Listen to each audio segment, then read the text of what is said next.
What's going on, my fellow basketball sickos? The Dallas Mavericks went into Minnesota and stole game one and flipped home court advantage in this series despite having an awful shooting night from three. Kyrie came out on fire and was being ultra aggressive at the start of this game and in the first half, and him coming out like that really set the tone for this game. He kept them in it for the entire first half and made sure that it stayed close going into halftime. And honestly, I believe he took it personal when Anthony Edwards said that he was going to check him right after beating the Nuggets in that interview with the TNT crew.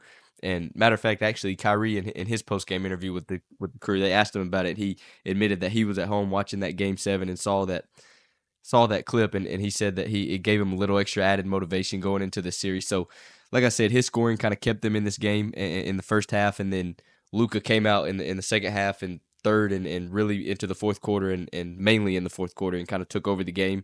It was almost kind of like they switched roles. Throughout this playoffs, it's kind of been Luka kind of goes off in the first half, and Kyrie just kind of picks his spots and don't really be aggressive and don't really shoot that many times. And then he comes out in the second half and either gets them back in a game from behind or helps them build a lead that goes on to blow somebody out. So it was kind of like they switched roles and completely flip flopped the way that the games had typically been going for them. And while I'm talking about the stars for Dallas, the stars for Minnesota, Anthony Edwards and Cat just simply did not have good games at all. Ant was 6 for 16 and made two.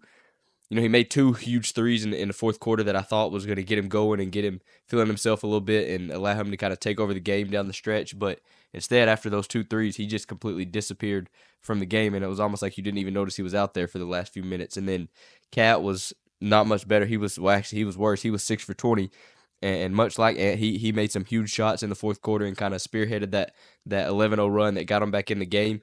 But after that, he kind of disappeared as well. So neither one of them two showed up throughout the game really, and especially not in the final few minutes. And maybe they were tired and their legs were gone since they are coming off of a grueling series against the defending champs and just played their game seven on Sunday. But honestly, I don't really want to hear that excuse and hear the tired excuse because yes, the Wolves just played Game 7 on Sunday, but the Mavs closed out their series on Saturday, so that's only one day difference in time. So it's not like they had an extra 3 or 4 days or a week off and to prepare for this series and to sit back and rest for this series. So, like I said, it was one more day, and I'm not really here to hear that excuse from them. And clearly, it didn't affect everybody because Jaden McDaniels and Naz Reid still shot the ball well and looked pretty good out there. And McDaniels was the leading scorer for the team, matter of fact. So despite the poor shooting from Ant and Cat, this game was fairly even in most of the important statistical categories, and there was not really any big gaps in any of them except for points in the paint. And that's where Dallas really created a major advantage, and that's ultimately what allowed them to win this game. They outscored the Wolves 62-38 in points in the paint. So going into this series, I said that they were going to have to attack Gobert, especially if he was to run the drop coverage, and that's exactly what they did. Gobert just got completely exposed in the drop coverage to the point where they are going to have to change that strategy and that game plan up if they want to win this series and want to slow down Luka and Kyrie because them two just ate it alive all night, and as I said they would and said that they should. So they just consistently were able to attack downhill and get the defender on their back or get them trapped, as some people like to call it. And then they were pretty much at that point, when you have the defender on your back, no matter how good of a defender it is, he's behind you and can't really affect the play. So you're now essentially playing 2-on-1 versus Gobert. And this is why they had so many points in the paint.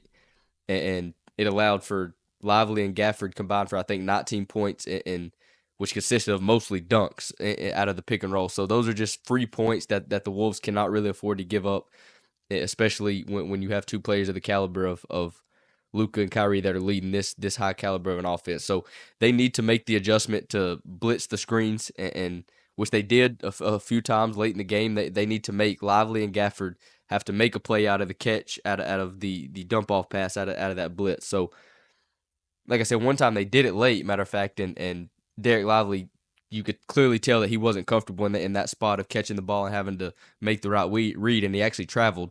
And so, like you said, you could see that it was completely out of his comfort zone, and they just seem like they're just so hesitant to take Gobert away from the paint, to take him away from the rim, like they have no size or no rim protection in the back when that team is full of good defenders that can make up for him being out of the paint. But as we saw in this game, that even when he is in drop coverage and is standing in the paint, they were still able to score 62 points in the paint. So it is definitely time for an adjustment in that area. But the great thing about this game as a whole is that it was a great game despite the fact that both teams can play significantly better. The Mavs can shoot it better from three. I think they can play a little better defensively. They had a few stretches where they just kind of relaxed a little bit and gave up some easy baskets. And then the Wolves, they can definitely and for sure expect Ant and Cat to shoot the ball a lot better than they did and give them some more scoring production from them. And they also have some different looks that they can throw at the Mavs, especially Luka and Kyrie, and just some overall defensive schemes that they can look to throw at the Mavs. And then same for the Mavericks. They did not have to use any different strategies on defense because what they were doing was working. So they have some more adjustments in their back pocket. So we're in for a great series. The Mavericks are just simply playing some really good basketball on both ends of the floor, and so are the Timberwolves. So this game one was high level, and the rest of this series will be high level, and I cannot wait to keep watching. Thanks for checking out the channel. If you enjoyed this video, don't forget to like and subscribe, and check out some more of our content.